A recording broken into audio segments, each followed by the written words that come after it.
आज जो पदार्थ मी बनवणार आहे तो अगदी मला लहानपणापासूनच बनवता येतो. म्हणजे मी अगदी 9 ते 10 वर्षाची असल्यापासून. बनवायला खूप सोप्पा आहे.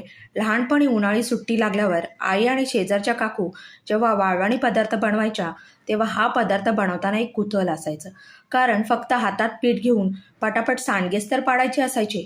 त्यामुळे 2-3 किलो पिठाचे सांडगे कधी पाडून व्हायचे ते कळायचं देखील नाही. मिश्र डाळी वापरून तयार केलेले सांडगे केवळ चवीलाच नाही तर आरोग्यासाठीही अत्यंत पौष्टिक आहेत. त्यासाठी सर्व डाळी 2 ते 3 वेळा पाण्याने स्वच्छ धुवून त्याच्यामध्ये भरपूर पाणी घालून झाकण लावून रात्रभर भिजत ठेवून द्यायच्या. दुसऱ्या दिवशी सकाळी झाकण काढून डाळी छान भिजल्या की त्याच्यामधील संपूर्ण पाणी निथळून घ्यायचं. मिक्सरच्या भांड्यामध्ये थोडी थोडी डाळ घालून जाडसर वाटून घ्यायची. वाटून घेतलेल्या डाळीमध्ये मीठ, हळद, जिरे पावडर, लाल तिखट, हिंग, कोथिंबीर घालून एकजीव करून छान मिक्स करून घ्यायचे.